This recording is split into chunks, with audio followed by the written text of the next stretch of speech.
We're assuming um, more consistent and very minimal increases in terms of land value appreciation. But what happens is that since 2006, capital values in the Bay Area has gone up 20%, 21% year on year. So our last sale, which was last year, was at about 425,000 per square. Before that, it was at 280. So you can see the jump bigla. So we're suddenly realizing that we have all of this cash and we don't need to borrow as much.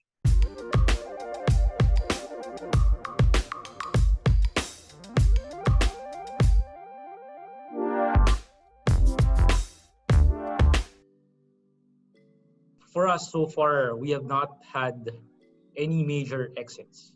We're still our vacancy, our occupancy is still in the mid 90s, which is pretty good for this market. Also, you have to take into consideration, because the integrated resorts and casinos are here, there exists an agglomeration economy, particularly in the gaming sector. So what happened was, around last year, 2019 to 2020, as the gaming industry was basically exploding. They had to go outside of the Bay Area because there was no supply. That's why they started going to fringe areas of Makati, Quezon City, Mandaluyong. But if ever they would let go of space, they'll probably keep the spaces they have in the Bay Area, just because most of the players or most of the operators are also involved in other gaming operations. This pandemic also has shifted a lot of, I think, industries and businesses. And my question is, given that e-commerce has hit a lot of brick and mortar establishments which do rentals on buildings, and in the same way, work from home is something that's becoming a trend also for businesses as well. How has this impacted your strategy in terms of the way you are doing your buildings and developments in the next few years? We're not putting a significant amount of supply into the market. I think pre-COVID, they were the average was about 1 million square meters of supply was coming online each year. Now, because of COVID, they're projecting close to about 600,000. Each year, we're putting only about less than 100,000 square meters, at least in our area of supply, Marvin. But this has been talked about before. That because of Zoom and whatnot, that people are gonna start to do more work from home. But what did all of the big tech companies do? They started building campuses, right? Because in reality, you need collaboration for you to advance as a company. Working from home is good for your health, but in terms of advancing as a company, it's not so good. That's been the learning. I mean, even for us, we've tried doing Zoom when talking about plans and whatnot. It's been difficult. So when the economy opened up, we started pull people back, especially the ones involved in the development teams involved in building the buildings, to come back to the office, because it was clearly much more beneficial to create these products, to have everybody here. If you look at anywhere else in the world, master plan communities have a greater way of solving these kinds of problems. And that's why you'll find that even, let's say, in Metro Manila, you would see that the values in master plan townships have not decreased in value. On the other hand, if you're in a residential community and you don't have access to retail, to basic essentials, where you're far away, it's not walking distance, or it's hard to travel when there's a lockdown. You would think twice again that maybe I should have stayed in a master plan community where everything is accessible.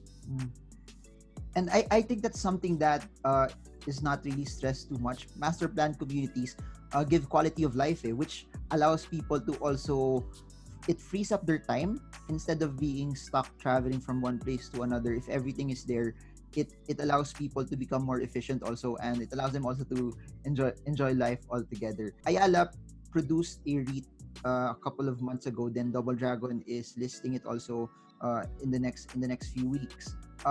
Do you have any plans also in the pipeline to enter that type of asset class? We're always open to it. We're carefully watching what these first movers are doing before we enter the fray. And of course, before that, we also have to build our own portfolio so that it will be attractive enough for potential stockholders. Since interest rates also right now, BSP has dropped rates again. a lot of companies have been taking advantage of the low rates to borrow to strengthen their balance sheets. Are you planning to take advantage of that? And I've seen it also through your numbers that your debt equity has dropped. What constituted to that plan to lower the debts that you have? Yeah, well, actually, just to answer first the question why the DE significantly dropped. This is basically because of the fact that, as I've mentioned a while ago, so Pixel was sold out. We were able to collect a lot from our buyers. Asiana 3, before it was topped off, we were able to get significant amount of advances from our tenants. And so we were able to use all of this money in order to build these projects without actually borrowing from our existing banks.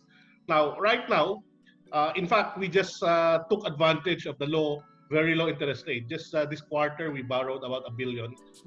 That's for one of our subsidiaries, for the residential arm subsidiary. And we still plan to borrow from our existing banks, depending on the capex that we need moving forward. But that is part of our plan. As we have discussed before and during the IPO, part of the financing requirement for our capex will be coming from the debt portion. Each project, you're usually assuming about 60 to 70% loan to the cost of the building. But in reality, let's say for our office buildings, even before the office buildings are finished, usually we will get pre-leases up to 50 to 100%. Sometimes even before the building is finished, it's fully leased out.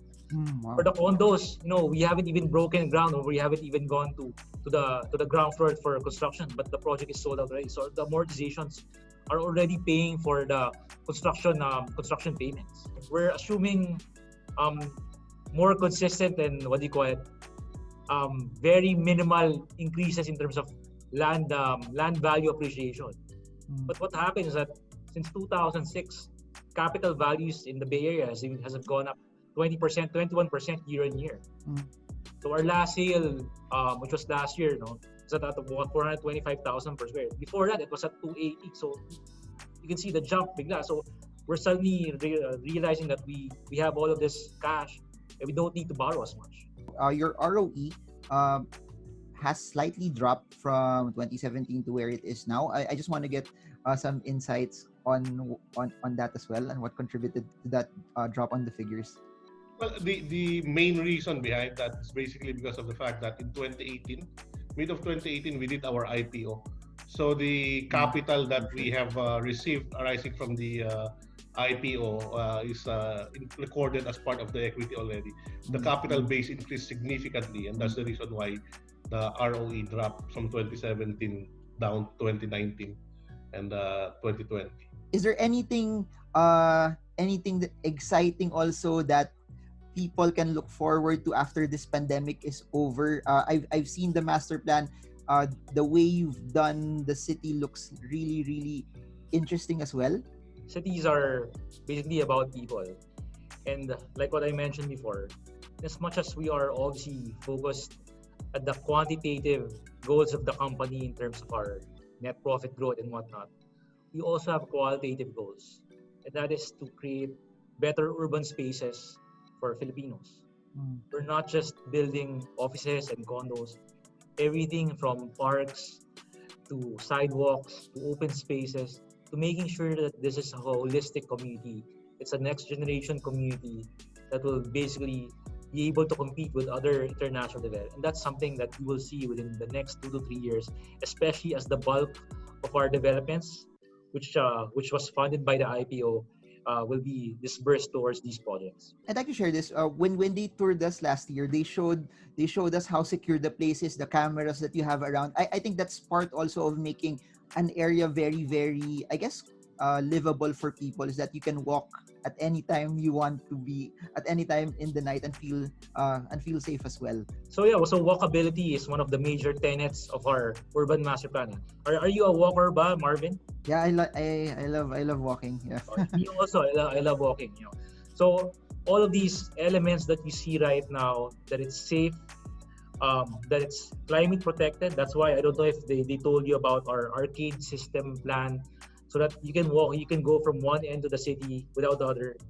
during typhoon season, during summer season, when it's super hot, and you won't have to worry about being exposed to the events. All of this is pre-planned. That's why even the pedestrian skywalks, so you can cross Macapagal, Asian Avenue, going to the Ayala Mall, all of these are pre-planned. We're already executing that because when you talk about the last mile solution for mobility and transport, we're not thinking of it in terms of anything with wheels. We're thinking of it in terms of using your own legs to be able to travel. And again, that's why this pandemic has shown us that when it comes down to these types of situations, wouldn't you want to be in a walkable community where everything is accessible versus being trapped or being stuck in an area where there's only one predominant use? Totally agree with that. And that's what a lot of developed countries have. It's the ability for people to just walk, feel safe, and go from one point to another without feeling uneasy as well. A lot of entrepreneurs some of them lost their entire businesses. Some significantly, their incomes have been hit. If it would have been you guys that kayo mismo you lost money from this, what would you do to turn things around on a personal level? I am running a publicly listed company. First and foremost, I'm an entrepreneur. Our company has transformed from being a construction company, doing literally just roads for the DPWH, to where we are now, to building offices, condos, and to building a city. This pandemic, these are events that are beyond your control. So what are some of the things that you can control? How hard you work and what your mindset and attitude is something that is within your control. So that is something, at least for us, which obviously we try to tell our managers and our people, it's something that we can control. And having a positive mindset and working harder during this pandemic is a first rule will reap not just dividends for yourself, but obviously for our shareholders. In the midst of the pandemic, should they be more conservative and try to shore up as much cash as possible? Or people always say that in the midst of crisis, there's a lot of opportunity there. Or should they go in the offensive? Maximum pessimism, maximum opportunity. I also invest in stocks. I think the most money I ever made is when I invested during the global credit crunch in 2008, when all of the blue chips were down 30-40%. And I think you're seeing that also right now. I mean, obviously not to push our stock, but but all the other companies that you see, there's the value has not gone. It's just that perception is negative right now. So I think there's still tremendous value in all of these companies. There's a lot of people also, when everything is so good, they think it's so expensive, and then when everything's so bad, they think it's so fearful that at the end of the day, they don't do anything as well. And sayang, I'm a firm believer that in everything there's always opportunity that people can find it. And thank you for sharing that. So you can give us some tips on what stocks you invested in, so you know where to invest. I'll just say this: I always tell people when it comes to the market or businesses, especially for people who want to be long term, it always boils down to knowing what they're investing into. They have to know it for themselves, because what works for me doesn't work for a lot of people. There might be people that like dividends, but there are some people that they don't like dividends, because the one that would give high dividends would sacrifice growth as well. So it's about knowing who they are first as an investor and knowing the reason behind why they're buying it.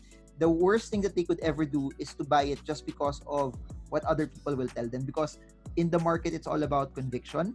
It's your conviction that will lead you to make the right decision. It may not be perfect all the time, but you live and die based on what you know as well. Yeah, by the way, Marvin, notwithstanding the pandemic, we declared dividends this year. Yeah, I saw that. I saw that. So guys, you can check that out as well. Fully disclosed dividends for those who want recurring income and cash flow. I think it's also the perfect time to buy real estate. There's a lot of deals to be had. So talk to your agents, talk to your brokers, and identifying opportunities for you. I said last question, but I'm so curious about that. You said real estate.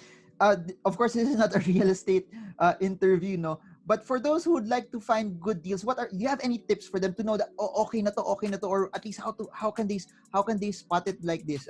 One tip.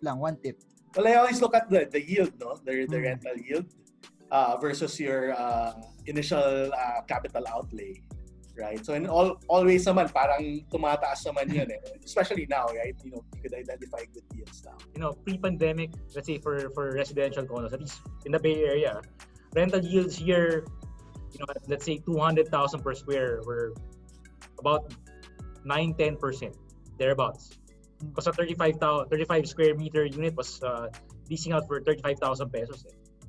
Now, I've seen some listings that are 10-20% discounted.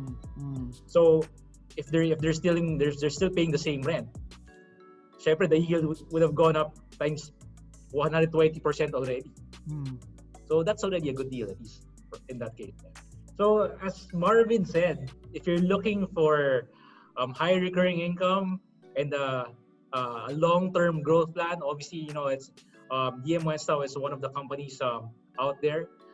In terms of basic fundamentals, I think Herson outlined it all, and thanks again to Marvin for allowing us to talk to his viewers and his podcast. Thank you, everyone. Thank you, gentlemen. And to everyone watching this, if you have any questions, feel free to put it in the comment section. I'll also put a link for their company for you to see more details about it as well.